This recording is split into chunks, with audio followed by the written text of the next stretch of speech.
जय मसीह के हम लोग में दो गवाह उसी का कंटिन्यूएशन आज पार्ट 5 में भाग 5 में हम लोग पहुंचे हैं। तो आज भी हम लोग और दो वचन ध्यान करेंगे। आज बेसियस उसके बाद ये पूरा हम लोग पढ़ेंगे तो वो पूरा का पूरा आर्मी में रहा था। आर्मी में क्या होते हैं जो लोग बचे हुए लोग अंडरग्राउंड हो जाते हैं ऑटोमेटिक, तो उसका डिक्लेयर है कि पूरा खत्म हो गया, अभी पूरा पोप ही शासन करने के लिए स्टार्ट किया बोल वो डिक्लेयर करता है, एक्चुअली में निश्चित करता है। और कि जब ये दो गवाह पड़े रहेंगे, मीडिया है, टीवी है, सोशल मीडिया है, सब लोग देखेंगे बोल प्रीच गए, पूरा दुनिया देखेंगे बोल के अभी तक प्रीच गए। लेकिन वो वही को मतलब वर्ड जो यूज किया है दूसरा जगह के लिए, रेवल्यूशन 11:10 में जो यूज किया वर्ड घी है, घी मतलब वो एक रेलम को दिखाता है, वो स्पिरिचुअल।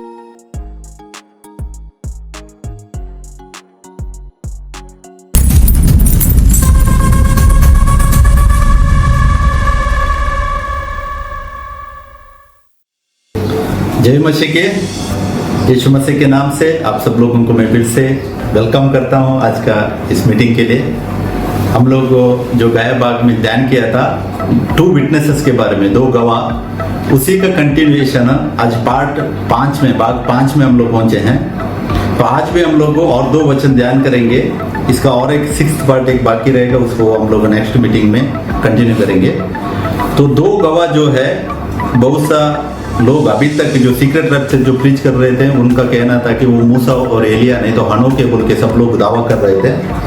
लेकिन वचन भाग से हमको स्पष्ट मालूम पड़ता है बहुत सा चीज हम लोगों ने ऑलरेडी ध्यान किया है, और भी हमको वचन भाग से हम लोग ध्यान करेंगे, क्योंकि मूसा और एलिया तो नहीं है, स्पष्ट है वचन से। क्योंकि और एक बात परमेश्वर ने प्रकट किया है कि जो यीशु मसीह का आगमन रहेगा वो आखिर दिन में रहेगा। अगर हम लोग को यूहन्ना 6:44 यूहन्ना 6:54 पढ़ेंगे तो यीशु मसीह ने बोला है आखिर में प्रभु हमको जिलाएगा। आखिर में, आखिर दिन मतलब उसके बाद कोई भी टाइम नहीं है। तो टाइम लिमिट जो लोग अभी भी काउंटिंग किया है वो पूरा मैच नहीं हो रहा है वचन से। तो इसके लिए और नया नियम में नबी बोल के लोग मतलब भविष्यद्वक्ता बोल के कलीसिया को परमेश्वर ने कहा है। तो आज हम लोग 5वें पार्ट में उसी बात को कंटिन्यू करेंगे। ये लिखा हुआ है प्रकाशित वाक्य उसका 11वां अध्याय में 1 से 10-12 वचन तक हमको पढ़ने के लिए मिलता है। 2 गवाह है, 2 कलीसिया बोल के हम लोगों ने बहुत से वचन से ध्यान किया है। एक अन्य जाति कलीसिया है और दूसरी यहूदी की कलीसिया है। तो उसी का लास्ट जो ध्यान किया था हम लोग ब्रदर पढ़ी हो प्रकाशित वाक्य 11 का 7 और 8 वचन। और जब वह अपनी गवाही दे चुकेंगे तो वह पशु जो अथाह कुंड में से निकलेगा उनसे लड़कर उन्हें जीतेगा और उन्हें मार डालेगा, और उनकी लोथें उस बड़े नगर के चौक में पड़ी रहेंगी जो आत्मिक रीति से सदोम और मिस्र कहलाता है। यहाँ उनका प्रभु भी क्रूस पर चढ़ाया गया था। आमीन। ये पार्ट हम लोगों ने लास्ट में ध्यान किया है, जस्ट इसका एक रिवाइज करेंगे एक बार। इधर लिखा है जब वे अपनी गवाही दे चुके होंगे, मतलब एक लिमिटेड टाइम लिमिट को दर्शाता है, एक टाइम पीरियड।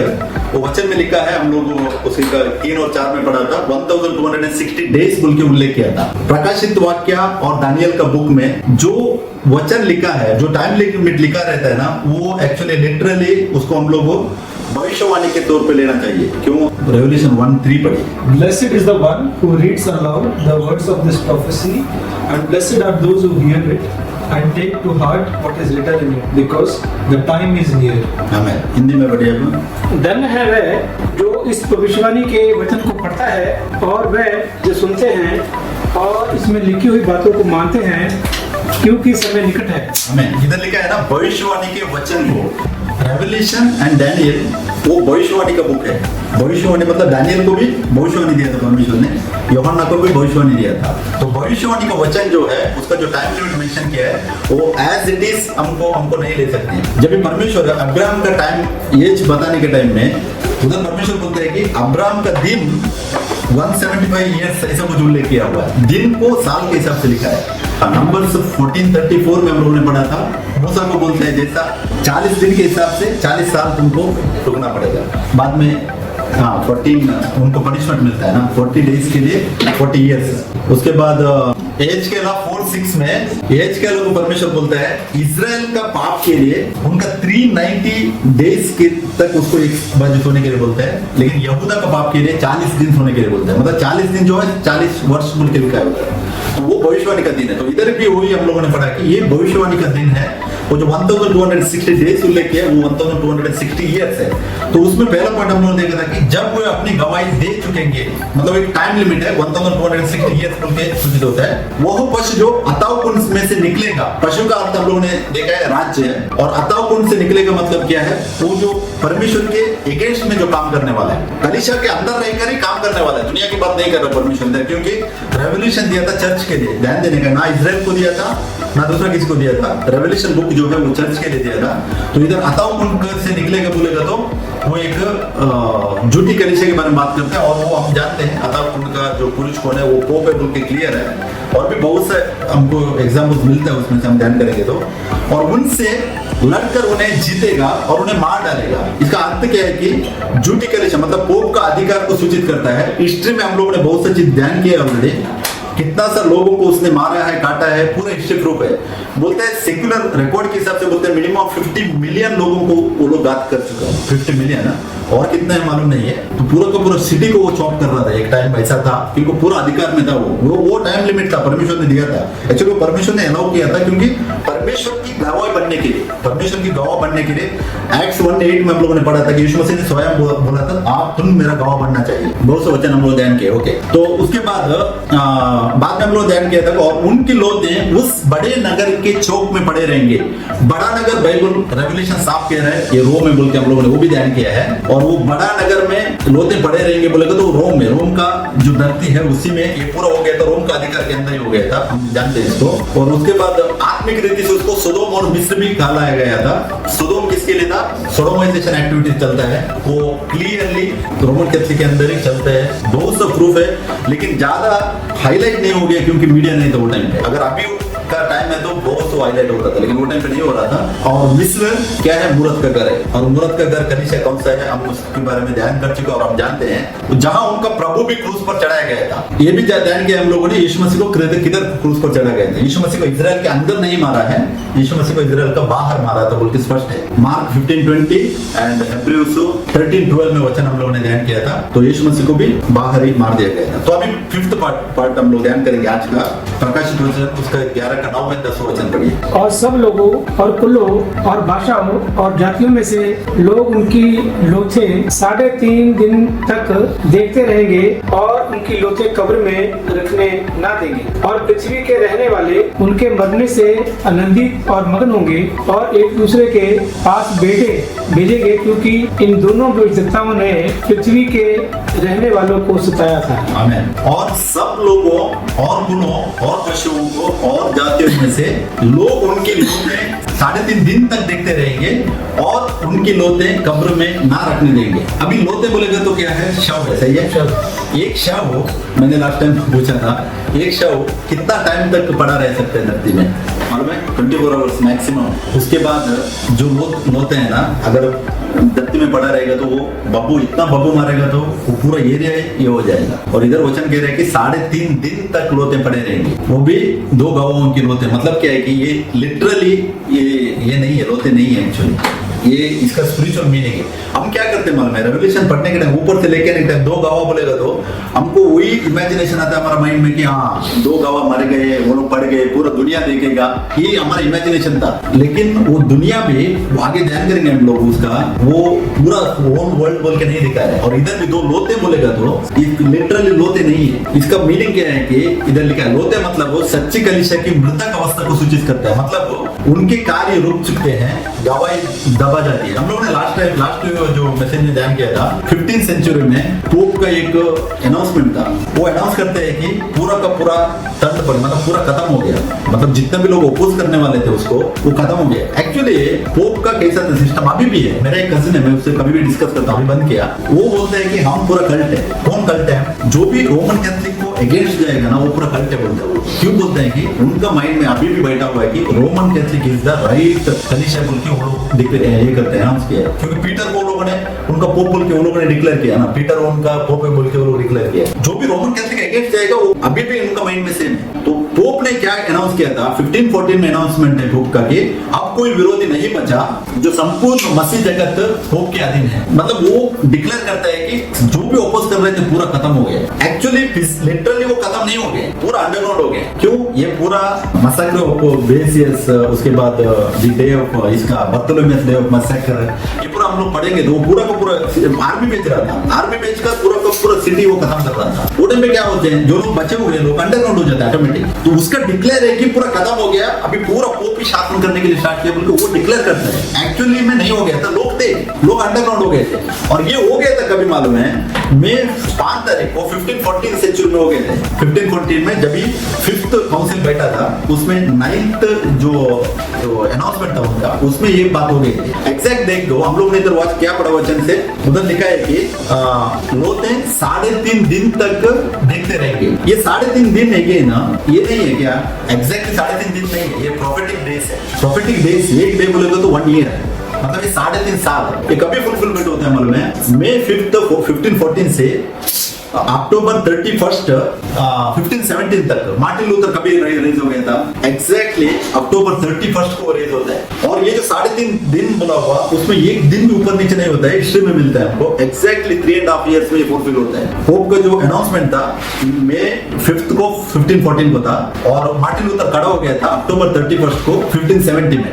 एग्जैक्टली 3.5 इयर्स में वो क्या करता है, 95 थीसिस मतलब गलत बात को लिखकर उनका जो टेम्पल के बाहर वो जड़ देता है। मतलब पोप ने सोचा था कि अनाउंसमेंट किया था, अभी पूरा खत्म हो गया, लेकिन मार्टिन लूथर खड़ा होकर बोला उसने, क्योंकि वचन का फुलफिलमेंट है, जो टाइम टू टाइम फुलफिलमेंट हुआ है ना बाइबल में, पूरा हिस्ट्री प्रूफ है इसका। और हम भाग्यशाली हैं क्योंकि हमको ये पूरा देखने के लिए मिल रहा है, हम लोग को हिस्ट्री पढ़ने के लिए मिल रहा है। सोचिए आज से हम लोग अगर एक 500 साल पहले थे, मालूम है कितना तकलीफ था हमको। तो इंडिया में तो इधर हमको सुसमाचार भी नहीं मिलता था, लेकिन हमारा टाइम पे हमको सच्चाई प्रूफ के साथ मिल रहा है, हिस्ट्री के साथ मिल रहा है। तो ये एक्चुअली परमेश्वर का काम है। और अभी बाइबल हमारे हाथ में, आज से 200 साल पुराना जाएगा तो सबके हाथ में बाइबल नहीं था, चाहे 50 साल के पीछे भी नहीं था, तो हम हमारे पास मिला हुआ है। और सच्चाई देखो, परमेश्वर वचन से हमको बहुत सा बात हमको दिखा रहा है। अब जानते ये जो कैलेंडर के बारे में जो है ना, कैलेंडर पहला कौन सा था, लूनर कैलेंडर फॉलो कर रहे थे, ये इजराइलिटीज और पूरा ये चेंज किया था, ग्रेगोरियन कैलेंडर लाया था कौन है, पोप ग्रेगरी,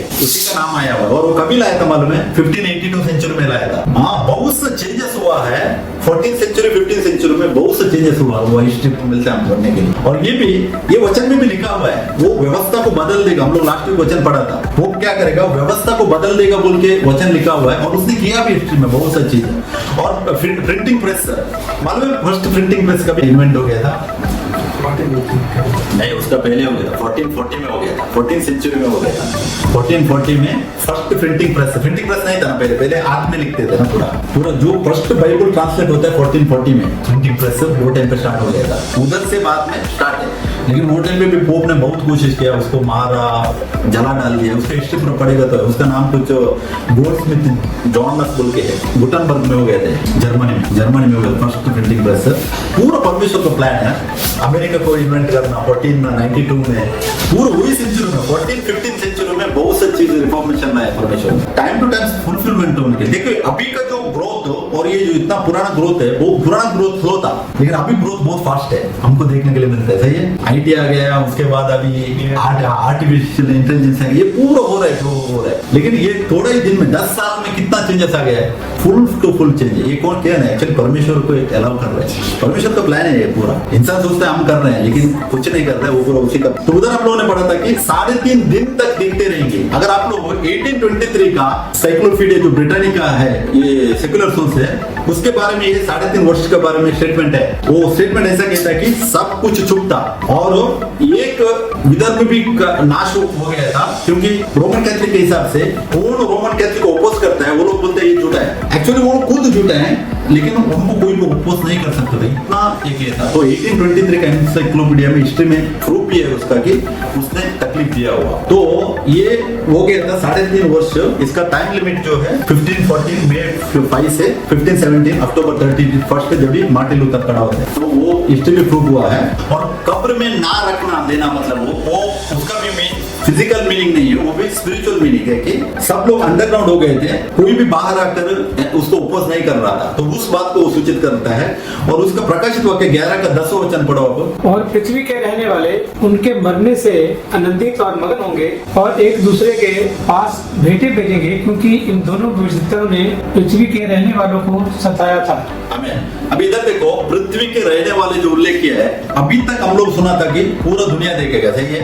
एक्चुअली ये जो पृथ्वी उधर उल्लेख किया हुआ वो पूरा दुनिया नहीं है, रोमन पृथ्वी है सिर्फ। बाइबल में पृथ्वी के लिए 2 वर्ड यूज किया हुआ है, मैंने उसमें रिकॉर्ड किया है, आप नीचे जाएंगे तो एक जो वर्ड है उसका ओइकोमनस बोल के बोलते हैं। ओइकोमनस बोलेगा तो होल अर्थ, होल वर्ल्ड बोल के मीनिंग देता है। और एक दिया है वर्ड गी बोलेगा तो ओनली वो एक्चुअली वो स्पिरिचुअल रेल्म को भी दिखाता है, नहीं तो वो सिर्फ एक एरिया को कवर करने वाला है। और इधर जो ये जो 11th चैप्टर में पृथ्वी बोल के लिखा हुआ है, ये रोमन पावर को दर्शाता है, रोमन पावर, क्योंकि वो गी बोल के क्लियरली लिखा है। मैंने वचन में रिकॉर्ड किया है उधर, देखो आपको, अगर आपको एग्जांपल बनता है तो लूका 2 का 1 पढ़िए। रेवलेशन 11:10 में जो लिखा हुआ वो गी बोल के उल्लेख किया है। गी मतलब वो एक रेल्म में वो अधिकार सूचित करने वाला है, जो रोमन का अधिकार था वो। इन दिनों में अगुस्तुस कैसर की ओर से आज्ञा निकली कि सारे जगत के लोगों के नाम लिखे जाएं।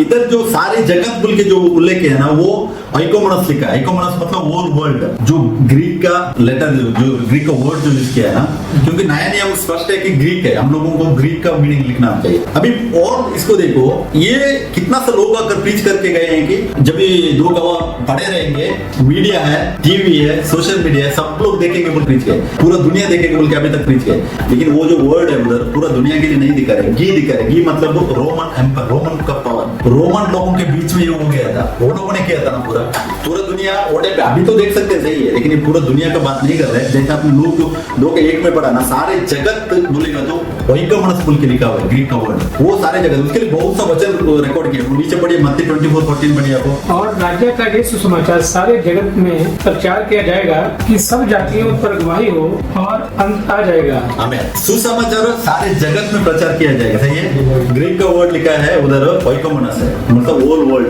सही है, वो क्लियरली लिखा है, पूरा वर्ल्ड में सुसमाचार प्रचार किया रहेगा। नेक्स्ट और भी आपको इसके लिए बहुत सा वर्सेस मैंने रिकॉर्ड भी किया है। देखो लूका 4:5 में भी ओइकोमनस बोल के मिलता है ग्रीक में। प्रेरितों का काम 11:28 में भी ओइकोमनस मिलता है। 17:6 है, 19:27 है। रोमन्स 10:18 में भी, इब्रानियों 1:6 में भी, प्रकाशित वाक्य 3:10 में, प्रकाशित वाक्य 3:10 पढ़िए, आपका बाइबल से पढ़िए। तूने मेरे धीरज के वचन को थामा है, इसलिए मैं भी तुझे परीक्षा के कुछ समय बचा रखूंगा, जो पृथ्वी पर रहने वालों के परखने के लिए सारे संसार पर आने वाला है। सारे संसार पर, सही है, होल वर्ल्ड। इधर लिखा है वही ओइकोमनस है। ओइकोमनस मींस, लेकिन ओइकोमनस वर्ड जो यूज किया है दूसरा जगह के लिए, रेवलेशन 11:10 में जो यूज किया वर्ड ये गी है। गी मतलब वो एक रेल्म को दिखाता है, वो स्पिरिचुअल पावर भी हो सकता है, रोमन अर्थ भी हो सकता है। उसके लिए भी वचन नीचे पढ़ो, मत्ती 5:5 पढ़ो। धन्य है वह जो नम्र है, क्योंकि वह पृथ्वी के अधिकारी होंगे। इधर जो पृथ्वी बोल के लिखा है ना, ये दुनिया का पृथ्वी नहीं है, ये रेल्म है, स्पिरिचुअल रेल्म है। मतलब वो परमेश्वर का जो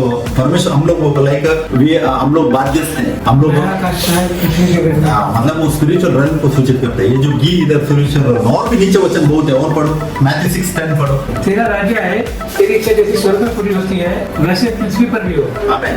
इधर यीशु मसीह प्रार्थना सिखाता है, सही है, जैसे स्वर्ग में पूरी होते हैं पृथ्वी में भी हो। ये किसके लिए दिखा रहा है, मतलब परमेश्वर का राज्य को सूचित कर रहे हैं। इसको भी वर्ड इधर यूज किया है ग्रीक का गी, मतलब होल वर्ल्ड नहीं है, परमेश्वर का राज्य, मतलब स्पिरिचुअल रेल्म को दिखा रहा है, स्पिरिचुअल रूलिंग को दिखा रहा है। और नेक्स्ट मैथ्यू 16:19 पढ़िए, जो पेट्रोस को बोला था ना, तुम जो जिस धरती पे बांधोगे वो धरती वापस, ये धरती की बात नहीं कर रहा है उधर। मैं तुझे स्वर्ग के राज्य की कुंजियां दूंगा, और जो कुछ तू पृथ्वी पर बांधेगा वह स्वर्ग में बंधेगा, और जो कुछ पृथ्वी पर खोलेगा वह स्वर्ग में खुलेगा। आमीन। ये जो भी पृथ्वी है, अधिकार रेल्म है, एग्जैक्टली वो बांध रहे, इसे पृथ्वी के ऊपर बांध रहे, लेकिन ये बांध रहे स्पिरिचुअल रेल्म में बांध रहे। अधिकार परमेश्वर का, अभी परमेश्वर का राज्य इस दुनिया में स्थापित किया, सही है। हमको दिख रहा है परमेश्वर का राज्य, नहीं दिख रहा है। क्या है? कलिशा है। कलिशा क्या है? इनविजिबल है, जो दुनिया को देखने के लिए इनविजिबल है। जब भी गैदरिंग होते हैं उधर कलिशा, मतलब ये स्पिरिचुअल टर्म है। सेम इधर मैथ्यू 16:19 में भी, जो तुम पृथ्वी पर बांधेगा बोलेगा, तो वो अधिकार में आप जो बांध रहे हैं, अभी ये लोगों ने बांधा हुआ अधिकार एकदम सही था, प्रेरितों का काम में एकदम 100% सही था, लेकिन उसको बहुत मिसमैच कर शैतान ने बहुत खेला है, कितना सा बात निकाल दिया है। आप रोमन कैथोलिक के अंदर जाएंगे तो आपको यीशु का नाम छोड़कर दूसरा एक भी ये लोग बांधा हुआ नहीं मिलेगा, पूरा परमेश्वर का अधिकार का खिलाफ ही मिलेगा। तो उसको पूरा तोड़ किया है वो लोग, वही इसी को सूचित कर रहा है। तो इसके लिए जो इधर भी जो वर्ड यूज किया है ना, गी है, गी मतलब स्पिरिचुअल रेल्म को दर्शाता है, वो वर्ल्ड को नहीं दर्शाता ये वर्ड। तो दोनों देखने का वो कंपैरिजन में क्यों इतना वचन नोट किया है कि जो रॉन्ग कॉन्सेप्ट जो लोगों का मन में है ना, मतलब वो दो गवाह पड़े रहेंगे, पूरा दुनिया देखेगा, हम लोग टीवी टेलीविजन में देखने वाले हैं बोल के जो लोग सोचते हैं वो गलत कॉन्सेप्ट है, क्योंकि उधर वर्ड यूज कर रहा है वो स्पिरिचुअल रेल्म को बता रहा है, मतलब रोमन का अधिकार को दिखा रहा है। रोमन के सामने ये हो गया था, पूरा रोमन लोगों ने मारा, और दो गवाह किधर गवाह दे रहे हैं, रोमन कैथोलिक के सामने गवाह बन रहे हैं, क्योंकि परमेश्वर का नाम पे, यीशु मसीह का नाम पे ही जो गलत चीज कर रहे हैं उसी के बीच में परमेश्वर गवाही खड़ा कर रहे हैं अपना वचन संभालने के लिए। इसके लिए आप मैंने बोला आपको रेवलेशन 3:10 पढ़ो, क्या बोलते हैं उधर, मेरा वचन को तुमने संभाल के रखा। वचन को संभाल के रखना बहुत इंपॉर्टेंट है, इसके लिए वो पढ़ा था। मैथ्यू 24:30 भी देखिए, उधर भी वो पढ़िए वचन। तब मनुष्य के पुत्र का चिन्ह आकाश में दिखाई देगा, और तब पृथ्वी के सब कुलों के लोग छाती पीटेंगे, और मनुष्य के पुत्र को बड़ी सामर्थ के साथ, ऐश्वर्य के साथ आकाश के बादल पर आके देखेंगे। ये यीशु मसीह का आने का सही है। अभी इधर भी पृथ्वी के सब कुलों के बारे में बोलेगा तो क्या है, पृथ्वी बोलेगा तो क्या है, सब कुलों के सब लोग देखेंगे, यीशु मसीह का आगमन देखेंगे, मालूम है। प्रकाशित 1:7 पढ़िए, देखो मैं बादलों के साथ आने वाला है, और हर एक आंख उसे देखेगी, वह जिन्होंने उसे बेला था वह भी उसे देखेंगे, और पृथ्वी के सारे कुल उसके कान छाती पीटेंगे। आमीन। आमीन। सब लोग देखेंगे, वो तो जो उसको गाद किया वो लोग भी देखेंगे बोलते हैं। ये क्या है, वो लोग आत्मा में सब लोग देखेंगे। कैसे देखेंगे, वो स्पिरिचुअल रेल्म में देखने वाला है, मतलब वो आत्मा में देखने वाला है। लेकिन वचन वो कह रहा है, इधर जो उल्लेख किया वो वचन है, गी है, आइकोमनस नहीं है। सब लोग देखेंगे यीशु मसीह को और सब छाती पीटेंगे। तो परमेश्वर का काम एकदम ओपन है ना। अभी सुसमाचार में देखो सबको मिल रहा है, बहुत सारे लोगों को मिल रहा है, तो इसके लिए उनके मरने के आनंदित। नेक्स्ट है, ये जो पृथ्वी के ऊपर सब लोग देखेंगे बोलेगा तो उधर जो पृथ्वी उल्लेख किया वो रोमन अर्थ बोल के स्पष्ट मालूम पड़ता है, तो पूरा दुनिया नहीं है, रोमन का अधिकार चल रहा था, क्योंकि गवाह बने थे रोमन का बीच में, रोमन अधिकार में।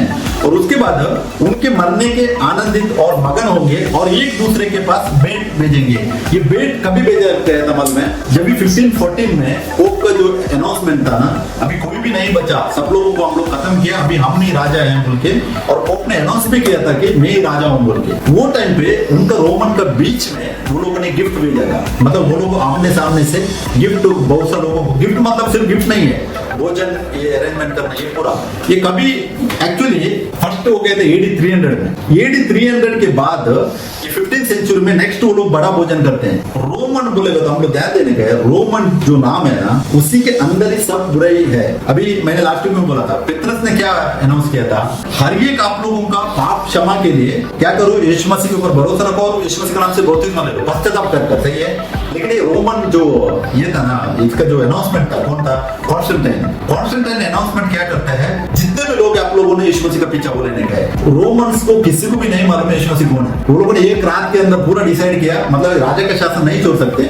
उनका मुहूर्त के बीच में वो भी अंदर ले लिया, और तब उधर तक मसीह लोगों को सताने वाले कौन लोग थे, वही लोग थे जो हम लोगों ने 10 टाइप्स का जो प्रोसिक्यूशन के बारे में ध्यान किया था, उसमें डायक्रोनिक जो प्रोसिक्यूशन लास्ट का 10 साल का चला था, AD 302 से 13 तक, 12 तक है, वो जो चला था एकदम। वो टाइम पे क्या कर रहे थे वो लोग, जैसे मैंने बोला एक ये था ना, एक बड़ा इसके बीच में लोगों को रखकर, जो मसीह लोगों का गवाही होने कर उनके रखकर सिर को चोट रहे थे, मतलब जानवर को चोट रहे थे, उनको फाड़ दे रहा था जानवर, और ये लोग खुशियां मना रहे थे उधर, कौन, रोमन से खुशियां मना रहे थे। और सेम खुशियां, सेम स्पिरिट पोप का जो ऐलान हो गया कि अभी कोई भी बचा नहीं है, वो लोगों ने इसको सेलिब्रेशन किया है। हिस्ट्री प्रूफ है इसका, रोमन का जो वेटिकन का साइट में जाके स्टडी करेंगे ना, उसमें पूरा मिलता है। तो इसके लिए ये यूहन्ना 16:20 पढ़िए, यीशु मसीह ने कहा था ये बात, मैं तुमसे सच सच कहता हूँ कि तुम रोगे और विलाप करोगे, परंतु संसार आनंद करेगा, तुम्हें शोक होगा परंतु तुम्हारा शोक आनंद में बदल जाएगा। हाँ, यीशु मसीह क्या कहता है इधर, तुम्हें शोक होएगा, मतलब तुमको तकलीफ रहेगा, जो तकलीफ नहीं है बोल के अभी का जो रिसेंट जो डॉक्ट्रिन है वो छोड़ देंगे हम लोग, क्योंकि वो अलग है, वो शैतान का और एक रूप है, क्योंकि वो रूप बदलते रहते हैं। लेकिन इधर बोलते हैं कि तुम रोओगे और तुम विलाप करोगे परंतु संसार आनंद करेगा। संसार मतलब क्या, ये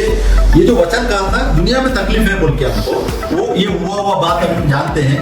इसी का 16 का 33 में भी वचन यीशु मसीह ने कहा हुआ है, वो नहीं जाएंगे। देखो पोप लियो 10 जो रोमन कार्डिनल्स के द्वारा 5th लैटिन काउंसिल की जो उसकी अनाउंसमेंट था ना कि अभी कोई भी विरोधी नहीं बचा है, वो लोगों ने ये खुशियां मनाई थी। मतलब एक दूसरे को बेड़ बेच रहे थे वो लोग, ये कंट्रीज के बीच में चल रहा था। मतलब उनका अनाउंसमेंट था कि अभी पोप का अधिकार है। उनके हिसाब से जो लोग पोप को अपोज करते हैं वो जुटा है उनका हिसाब से। तो इसके लिए उन लोगों ने ये पूरा चीज किया, वो हिस्ट्री का भी प्रूफ है। तो इधर उधर 11:10 और एक बार पढ़िए, प्रकाशित वाक्य 11:10 पढ़िए और एक बार। पृथ्वी के रहने वाले उनके मरने से आनंदित और मगन होंगे और एक दूसरे के पास भेंट भेजेंगे, क्योंकि इन दोनों भविष्यद्वक्ताओं ने पृथ्वी के रहने वालों को सताया था। दोनों भविष्यद्वक्ता होने चाहिए। नया नियम में हम लोग पहले जानने का है कि भविष्यद्वक्ता बोलेगा तो कौन है। अभी तो सब लोग क्या करते हैं, प्रोफेसी का गिफ्ट है तो अपने आप को प्रॉफिट घोषित करते हैं। एक्चुअली वो गलत है। नया नियम में प्रॉफिट चर्च है। चर्च मतलब वो पेत्रोस पौलुस को लेकर अभी तक और नेक्स्ट हमारे बाद भी जो भी आ रहे हैं कलीसिया के अंदर है, उनको सब मिला के एक प्रॉफिट कहता है। उसको बाइबल कहता है वो एक प्रॉफिट है नए नियम में, क्योंकि कलीसिया प्रॉफिट है। पुराना नियम में एक इंडिविजुअल था, जैसा मूसा को चुना परमेश्वर ने, अब्राहम को चुना, एलिया को चुना, एलिशा को चुना, एक एक इंसान को परमेश्वर चुन रहा था। लेकिन नया नियम में वो प्रॉफिट नहीं है। नया नियम में चर्च प्रॉफिट है। जब भी हम लोग 1 कोरिन्थियंस 12 चैप्टर 13-14 चैप्टर पढ़ने के टाइम में पौलुस क्या कहता है कि जो गिफ्ट दिया हुआ 9 टाइप का गिफ्ट हो, एक कलीसिया के अंदर दिया हुआ। एक कलीसिया मतलब हो अभी जो का हम लोग इधर एक झुंड है, ऐसा वाला कितना भी झुंड किधर भी इकट्ठा होने दो, परमेश्वर के हिसाब से सब एक ही झुंड है, एक ही झुंड है। सही है। तो एक झुंड में अभी फॉर एग्जाम्पल हमारे बीच में एक को प्रोफेस का गिफ्ट है और एक झुंड में और एक जगह में दूसरा कुछ गिफ्ट है और एक को दूसरा गिफ्ट है, लेकिन सब लोगों को एक ही गिफ्ट है। चाहे वो शायद किसी के पास फेथ का गिफ्ट रहेगा, वो भी गिफ्ट है, किसी को हीलिंग का गिफ्ट रहेगा, किसी को दूसरा कुछ गिफ्ट रहेगा। परमेश्वर ने दिया है, गिफ्ट है, सबके पास है। सबके सभी गिफ्ट उसके अंदर ही है, एक के अंदर ही है। मतलब वो कलीसिया के अंदर ही है, लेकिन एक एक इंसान को सेपरेट दे रहा है। एक एक इंसान किसके लिए? टेस्ट पे करने के लिए। अभी सुसमाचार देना काम किसका है? सबका है, एक का नहीं है। परमेश्वर का गवाह बनना मतलब क्या है? दुनिया के सामने परमेश्वर के बारे में बात करना। अभी कौन करता है वो? सिर्फ अभी एक जगह का पास्टर जाके बात करेगा ऐसा होता नहीं है। सब लोग है। इवन हम भी किसी से बात करने के टाइम यीशु मसीह के टाइम में बात करते हैं हम लोग। सुसमाचार वही होता है ना, जब भी आपका मुंह से एक बात निकलता है, फॉर एग्जाम्पल आप बोलेंगे एक आदमी को मैं दुआ करेगा, तो वो दुआ करना भी क्या है? परमेश्वर का वॉइस बनना है। तो इसके लिए वो क्या है कि टेस्ट पे करने वाला लोग सब लोग है, सब लोग। तो कोई भी बड़ा, इसके लिए कलीसिया में कोई बड़ा छोटा नहीं होता है, वो ध्यान देने का हम लोग। गैलेशियंस 3:28 में पौलुस क्लियरली कहता है कि सब लोग हम लोग मसीह का बदन, एक बदन काम दे। 1 कोरिन्थियंस 12:7 में भी लिखा है। 1 कोरिन्थियंस 14:12 में पौलुस बोलते हैं कि अगर जो गिफ्ट दिया हुआ है वो चर्च के ऑपरेट होने के लिए, मतलब वो बढ़ोतरी के लिए, आगे बढ़ने के लिए। तो ऐसे कलीसिया होकर क्या है, हम सब एक झुंड है, प्रॉफिट है। सब लोग एक झुंड बोलेंगे तो एक प्रॉफिट हो जाता है। और वो किधर मालूम पड़ता है? रेवल्यूशन 19:20 में मालूम पड़ता है कि परमेश्वर क्या करेगा, पहले वो झूठा नबी को निकाल कर आग में डाल दिया जाएगा। बोलते हैं झूठा नबी को निकाल दिया, मतलब सिंगुलर यूज किया है, सिंगुलर वर्ड। मतलब वो देखिए यरूशलेम से आए वो झुंड है और अन्य जाति का झुंड है। जो जॉन 10:16 वचन के हिसाब से 2 झुंड रहेगा। यीशु मसीह स्वयं कहता कि मेरे और भी बेटे हैं, वो लोगों को भी अंदर लाना चाहिए बोल के हमारे बारे में कहता है। और वो किधर होता है? एक्ट्स 8th चैप्टर से स्टार्ट होता है, 7th चैप्टर तक इजराइल था। मैथ्यू 10 का 5-6 वचन में भी यीशु मसीह ने कहा था कि तुम यरूशलेम को छोड़कर बाहर नहीं जाना, युवन युदाया में भी नहीं जाना बोल के लिखा होता है। युवन युदाया में भी नहीं जाना, यरूशलेम के अंदर ही सुसमाचार देना। और परमेश्वर टेस्टिफाई करता है स्टीफन की मौत के द्वारा। स्टीफन को मैट्रेट बनाता है परमेश्वर। यरूशलेम का उधर टाइम फिनिश है, जो दानियल को 70 वीक्स दिया था। 8th चैप्टर से स्टार्ट हो जाता है और फर्स्ट जाते हैं। वो देखिए एक्ट्स 1:8 में जो वचन कहता है कि यरूशलेम, यूदया, समारिया और दुनिया के कोने-कोने तक। यरूशलेम में एक्ट 7 तक टेस्टिफाई हो गया। 8th चैप्टर में फर्स्ट जब भी पौलुस उनको सता रहा था, यूदया में स्टार्ट हो जाता है। एकदम ऑर्डर में परमेश्वर ने काम किया हुआ उधर मालूम है। 8th में उधर स्टार्ट होता है यूदया, समारिया में। 10th में कोर्नेलियस को उनका इटली का था, वो इटली का, वो उसको जाकर देता है, मतलब दुनिया के कोने तक मेरे गवाह बनो बोल के जो यीशु मसीह ने बोला था, वो एक्चुअली सिस्टमेटिकली बाइबल के अंदर लाया परमेश्वर ने। पौलुस को भी चुनता है। 11 अपोस्तल थे, 12 अपोस्तल होकर परमेश्वर ने पौलुस को चुना था एक्चुअली, लेकिन वो उसमें भी दूसरा भी बहुत कुछ हो गया, वो अलग बात है। तो परमेश्वर ने सब कुछ किया है। तो नया नियम में क्या है कि एक इंसान, जैसा ओल्ड टेस्टमेंट में था, वो एक इंसान नबी नहीं है। और नबी का भविष्यद्वक्ता का काम सिर्फ भविष्यवाणी करना नहीं है। जैसे अभी आप लोगों हम लोगों पंजाब में देखा था ना, प्रॉफिट बजिंदर सिंह बोल के उसने टाइटल डाला था, वो एक्चुअली झूठा है। क्यों झूठा है मालूम है? एक इंसान अपने आप को प्रॉफिट बोल के टाइटल नहीं दे सकते। नया नियम में ओल्ड टेस्टमेंट का प्रॉफिट का काम हो कलीसिया करती है। नया नियम कलीसिया ऐसे जुड़ दो, ओके। और इसके लिए यीशु मसीह ने क्या कहा था लूका 16:16 में, व्यवस्था और भविष्यवाणी तो यूहन्ना तक रहे बोला। मतलब इंडिविजुअल प्रॉफिट जो है वो यूहन्ना तक है। उसके बाद नया नियम में जुट होकर परमेश्वर ने चुना है।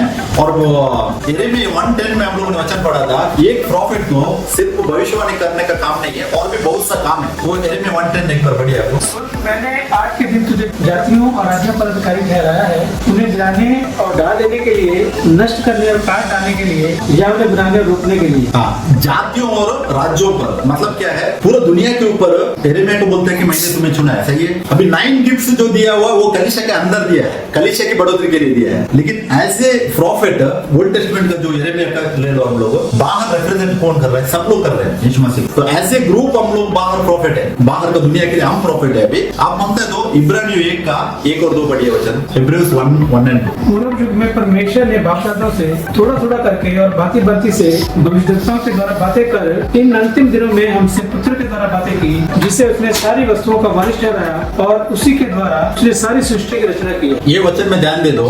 फर्स्ट वचन कह रहे हैं कि पूर्व युग में मतलब ओल्ड टेस्टमेंट में परमेश्वर ने क्या किया, बाप दादों से थोड़ा थोड़ा करके अपने भांति भांति से भविष्यद्वक्ताओं के द्वारा बातें कर की, सही है। मतलब एक इंडिविजुअल प्रॉफिट के द्वारा परमेश्वर बात कर रहा था ओल्ड टेस्टमेंट में। लेकिन सेकंड भाग देखो, इन दिनों उधर कह रहे हैं कि अभी नया नियम में न्यू टेस्टमेंट में अंत का समय कभी स्टार्ट हो गया मालूम है आप लोगों को?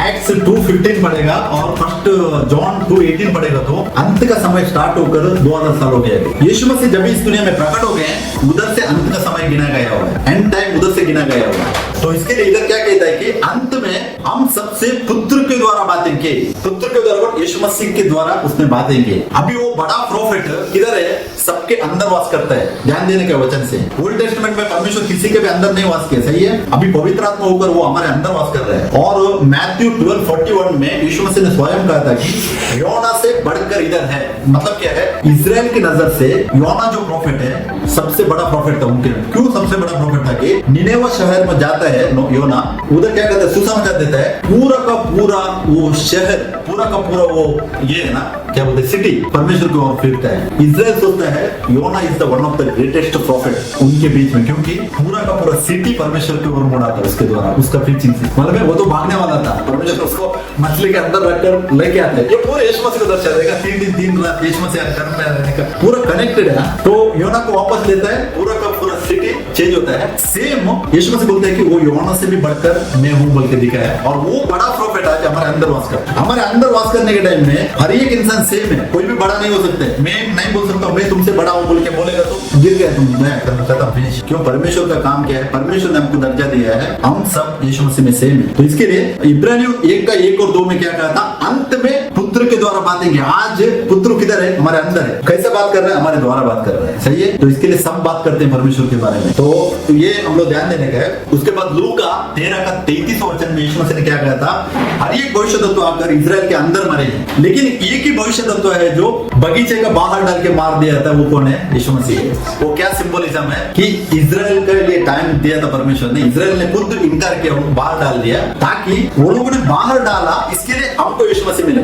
प्रभु ने उनके द्वारा काम करके दिखाया। अब्राहम को क्या बोला था कि सारे जनांग से, सारे जो जितने भी जनरेशन है उसमें से वो जनरेशन परमेश्वर ने चुनकर, परमेश्वर उनके साथ काम कर रहा था ओल्ड टेस्टमेंट में। लेकिन नया नियम में वो लोग खुद टुकराते हैं उसको। हर एक प्रॉफिट को वो लोगों ने इजराइल में मारा, लेकिन यीशु मसीह जो है उसको शहर का बाहर डाल के मारते हैं वो लोग। दर्शक है किसका, जो वही हम लोगों ने लास्ट में ध्यान किया था कि यीशु मसीह को रोम के अंदर मार दिया था, मतलब इजराइल को बाहर मार दिया था, गेट के बाहर मार दिया था, ताकि किसके लिए था, ये हमारे लिए एक सिंबलिज्म था, हमको अंदर लेने के। तो वो परमेश्वर हमारे अंदर है बोल के हमको मालूम पड़ता है। और मैथ्यू 11:11 में भी हम लोग ध्यान किया था, यीशु मसीह बोलते हैं कि स्त्री से जन्मा है, उसमें से स्नानिक यूहन्ना वो सबसे बढ़कर यीशु मसीह बोला है। लेकिन परमेश्वर का राज्य में जो छोटा से छोटा है वो यूहन्ना से भी बढ़कर है। वो किसके दर्शाता है कि नबी का जो टाइम लिमिट था उधर फिनिश है। नए नियम में as a church we are prophet. इसको बराबर से हमको ध्यान देना चाहिए, क्योंकि ये बहुत मीनिंगफुल है इसमें परमेश्वर ने किया हुआ काम को। तो इसके लिए हम लोगों ने ये पूरा बात अभी ध्यान किया है। अभी और एक वचन पढ़िए आप लोगों को, प्रेरितों का काम 2 का 17-18 पढ़िए, एक्ट्स 2nd चैप्टर 17 और 18। परमेश्वर कहता है कि अंत के दिनों में ऐसा होगा कि मैं अपना आत्मा सब मनुष्यों पर उंडेलूंगा, और तुम्हारे बेटे और तुम्हारी बेटियां भविष्यवाणी करेंगी, और तुम्हारे जवान दर्शन देखेंगे, और तुम्हारे पूर्णिय स्वप्न देखेंगे। वरन मैं अपने दासों और अपने दासियों पर भी उन दिनों में अपने आत्मा में से ढेलूंगा और मैं भविष्यवाणी करेगी। आमीन। इधर जो भविष्यवाणी करेंगे ना, मैं भी पहले सोच रहा था ये प्रोफेटिक गिफ्ट है, ये प्रोफेटिक गिफ्ट नहीं है। ये परमेश्वर बता रहे हैं कि इस दुनिया के सामने आप लोगों को भविष्यवाणी करेंगे। मतलब क्या है? परमेश्वर की गवाह बनेगी। सेम रेवलेशन 11:3 11:10 में हम लोग पढ़ रहे हैं ना, 2 गवाह भविष्यवाणी करेंगे। 11:3 में लिखा है। तो सेम इधर वचन दर्शा रहे कि परमेश्वर बोल रहे हैं कि अंत के दिनों में क्या हो जाएगा, मैं अपना आत्मा सब मनुष्यों पर उंडालूंगा। सब मनुष्यों पर उंडालूंगा मतलब जो लोग यीशु मसीह को अंगीकार कर रहे हैं, और तुम्हारे बेटे और तुम्हारी बेटियां भविष्यवाणी करेंगे। भविष्यवाणी करेंगे मतलब वो ये फिजिकल, मतलब चर्च के अंदर भविष्यवाणी करने के बारे में ये वचन की बात कर रहे हैं। ये भविष्यवाणी करना बोलेगा तो गवाह बनना है, मतलब दुनिया के सामने परमेश्वर को प्रचार करना, उसको दर्शाता है। ये एक पहले बोला था इजराइल के लिए। सेकंड देखो, अपने दासों और दासियां कौन है? हम में दासों और दासियां, सही है। हमको हम हकदार नहीं थे, बेटे वो लोगों को तो हकदार थे वो लोग, लेकिन हम नहीं थे। परमेश्वर वचन बोल रहे हैं कि अपने दासों और दासियां पर भी उन दिनों में अपने आत्मा को उंडालूंगा और वे भविष्यवाणी करेंगे। दोनों झुंड को बोला है परमेश्वर ने, वो लोग भी भविष्यवाणी करेंगे, ये लोग भी भविष्यवाणी करेंगे। क्या है? सुसमाचार देना, गवाह बनना, इसको दर्शाता है। तो इसके लिए बराबर से ध्यान देने का हम लोगों को। 2 झुंड ऐसा आकर एक जगह में होकर रेवलेशन 19:20 में आने के टाइम मालूम पड़ता है ये की भविष्य तत्व है। वो एक चर्च है, मतलब चर्च में से परमेश्वर क्या करेगा? झूठा भविष्य तत्व मतलब झूठे लोग जो है, जो लोग वचन का इंपॉर्टेंस नहीं देते हैं, अपना मर्जी से करते हैं, उनको परमेश्वर निकाल कर पहले आग में डाल दिया जाएगा। बाद में जो गेहूं है वो भर दिया जाएगा। तो वो जो जंगली दाना है झूठा भविष्य तत्व है, गेहूं जो है अच्छा भविष्य तत्व, मतलब भविष्य तत्व है। दोनों भविष्य तत्व है। डिफरेंस किधर आता है? जंगली दाने में और गेहूं में। दोनों किधर है? कलीसिया के अंदर ही है। दोनों का एक ही कलीसिया के अंदर है। तो परमेश्वर निकालेगा, सेपरेट करेगा। इस बात को हम लोगों को स्पिरिचुअली जानने का बहुत जरूरी है।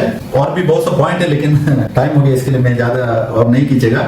तो 11 प्रकाशित वाक्य 11, 9 और 10 में हम लोगों ने ध्यान किया कि सब लोग, सब कुल, सब भाषाओं और सब जातियों, उनके लोते 3 दिन तक क्या हो जाएगा? देखते रहेंगे। ये लोते बोलेगा तो एक्चुअली ये फिजिकल लोते नहीं है। ये जो सच्ची कलीसिया अंडरग्राउंड हो गए थे उसके बारे में दर्शा रहे। ये स्पिरिचुअल मीनिंग है। और उनकी लोते को कब्र में नहीं रखने देंगे, मतलब वो लोगों का आवाज बंद हो गया था। रोमन कैथोलिक का सामने 3.5 साल आवाज बंद हो गया था। इसका हिस्ट्री में भी प्रूफ है हमको। जो मई 5, 1514 से अक्टूबर 31, 1517 तक जब मार्टिन लूथर रईस होता है, वो जो टाइम पीरियड था उसमें कलीसिया का आवाज बंद था झूठी कलीसिया के सामने, इसको दर्शाता है। और उसके बाद 10वां वचन देखो, पृथ्वी के रहने वाले उनके मरने से आनंदित और मगन होंगे और एक दूसरे के पास भेंट भेजेंगे। इधर पृथ्वी बोलेगा तो ऑल वर्ल्ड बोल के नहीं लिखा है, ये रोमन कैथोलिक का पृथ्वी को दिखाता है, मतलब रोमन कैथोलिक का रूलिंग को दिखाता है। वो पूरा कंट्रीज में था, ऐसा नहीं है कि एक ही कंट्री में। जैसा यूरोप का 10 कंट्रीज इसके अंदर आता है। रोमन का जो अधिकार चल रहा था, पोप किधर बैठा था? रोमन का हेड बैठा था, नीचे किंग थे, लेकिन आखिर शासन पोप का था। पोप ही राजाओं को चुन रहा था, राजाओं को निकाल रहा था। पोप का ही पूरा कंडीशन था। तो वो पृथ्वी बोलेगा तो गी बोल के लिखा हुआ है, उसको दर्शाता है। और एक दूसरे के पास भेंट जो भेजेंगे बोलेगा तो उनका जो अनाउंसमेंट के टाइम में ये बात फिजिकली वो लोगों ने सेलिब्रेट किया है। आफ्टर AD 313 के बाद इधर ये लोगों ने सेलिब्रेट किया था कि कोई भी ओपोज करने वाला नहीं है, सब लोग मर गए बोल के। ठीक है, फर्स्ट जो डिवीजन बाहर आ गया था, कभी मालूम है 1054 AD में ऑर्थोडॉक्स बाहर आते हैं, रोमन पोप को रिजेक्ट करते हैं, वो लोग उधर से बाहर आते हैं 1000। उसके बाद बहुत सा रुकावट चल रही थी। 11th century, 12th century, 13th century में हम लोग जानते थे कौन, वाल्डेंशियंस, अल्बिगेंशियंस, कैथरिज्म, ऐसा बहुत सा ग्रुप ओपोज किया। ऐसा नहीं कि मार्टिन लूथर आकर ओपोज किया, ऐसा नहीं। बीच में भी बहुत सा लोग रेज हो गए और पोप क्या कर रहा था? पूरा आर्मी भेज रहा था, सबको मार रहा था। उसके अंदर उसको जो ओपोज करता है उनको खत्म कर रहा था। लेकिन 1514 में ये खत्म होने के बाद उसका अनाउंसमेंट था, वो अनाउंसमेंट 1517 में मार्टिन लूथर उसको बंद करते हैं, वापस बोलते हैं कि देखो तुम गलत है बोल के वापस जड़ देते हैं। तो वही उसी को दर्शाता है। और वो दोनों भविष्य तत्वों ने पृथ्वी के रहने वालों को सताया था। पृथ्वी के मतलब वापस सताया मतलब क्या मालूम है? रोमन कैथोलिक को सताया था ये लोग। क्यों सताया था? कि पोप का अधिकार को इनकार करते हैं। इधर भी पृथ्वी, जो इधर ये वचन में 2 बार पृथ्वी उल्लेख किया है और दोनों बार जो पृथ्वी का बारे में लिखा हुआ है ये रोमन कैथोलिक का पृथ्वी था, रोमन कैथोलिक का अधिकार था। पूरा दुनिया नहीं है जैसा हम लोग सोचते हैं। मीडिया में देखेंगे 2 गवाह के पड़े रहेंगे। फर्स्ट ऑफ ऑल आखिर दिन में यीशु मसीह जिलाएगा हमको, वो हम लोग वचन से बने रहने के। अंत के दिन में मैं तुमको जिलाएगा बोला है। अंत का दिन बोलने के टाइम में वापस 7 साल या 3.5 साल नहीं आने वाले हैं। तो ये जो पृथ्वी इधर उल्लेख किया हुआ है गी बोल के लिखा हुआ है, इसका ग्रीक का वर्ड मिला हुआ है और ग्रीक का वर्ड क्लियरली दिखाता है रोमन अर्थ है, पूरा दुनिया नहीं है बोल के स्पष्ट है। तो इसके लिए मैं परमेश्वर को धन्यवाद करना चाहता हूँ। ये जो आज का जो हम लोगों ने ध्यान किया वचन है वो है प्रकाशित वाक्य 11, 9 and 10 ना, ये एक्चुअली ये पूरा बात हो गई वो बात है। और पोप का अधिकार कभी तक था मालूम है, हिस्ट्री में मिलता है हमको। अभी वेटिकन सिटी कभी अनाउंस हो गया था, वेटिकन सिटी का नाम कभी आया था मालूम है? पहले वेटिकन सिटी नहीं था, वेटिकन सिटी जो था ना रोम इटली का कैपिटल है ना रोम, हाँ उसके बीच में छोटा सा वेटिकन सिटी है ना, वो मालूम है कभी आया था? 19th सेंचुरी में आया था, 19 में कुछ आया था वेटिकन बोल। उसके पहले क्या था मालूम है? उसका नाम पापाल था, वेटिकन सिटी आया था बोलते। और किसने दिया था मालूम है? एक डिक्टेटर ने उसको ये दिया था, अधिकार दिया था। ये पूरा अधिकार वो खो चुका था मालूम है आपको? 18th सेंचुरी में वो पूरा अधिकार खो चुका था, वापस उसको अधिकार मिला था, इसने दिया था, इटली का एक मुसोलिनी ने उसको अधिकार दिया था मालूम है? ये पूरा परमेश्वर का प्लान है और पूरा परमेश्वर सब कुछ टाइम टू टाइम कर रहा है। तो ये हम लोग धन्यवाद करने के कि परमेश्वर ने हमको वचन से इस बात को परमेश्वर दिखा रहा है अभी। तो इसके लिए मैं इन सारी बातों को परमेश्वर को मैं धन्यवाद करता हूँ और जो वचन का भेद को खोल के दे रहे हो इसके लिए मैं उसको धन्यवाद करता हूँ। और सब कुछ जय मसीह की आज का वचन के लिए। इसमें और एक नेक्स्ट सेकंड और एक पार्ट बचा है जो वचन 11, 12 वो नेक्स्ट हम लोग कभी ध्यान करेंगे और सच्चाई को जानेंगे। मैं इतना ही बोलता हूँ, वचन में जुड़ के रहो, वचन छुटका रहेगा, वचन ही सब कुछ है। कल परमेश्वर नापने के टाइम में भी हम लोगों ने ध्यान किया था, रेवल्यूशन 11:1 में परमेश्वर नापने का साधन भी वचन है। परमेश्वर आकर मंदिर मतलब इंडिविजुअल को जजमेंट होगा। ऐसा नहीं है कि मैं ये चर्च में हूँ मेरे को जजमेंट है, ये चर्च के हिसाब से होगा, ऐसा नहीं है। वो पूरा उनका फायदे के लिए वो लोग कर रहे हैं, इंडिविजुअल जजमेंट रहेगा। मैं कैसा बना हूँ परमेश्वर के सामने, परमेश्वर उसमें जजमेंट करेगा उसको वचन के साथ। तो सबको जय मसीह की, thank you, praise the Lord. सब प्रशंसा महिमा परमेश्वर से देता हूँ। जय मसीह। आइए हम लोग दुआ करेंगे। Thank you.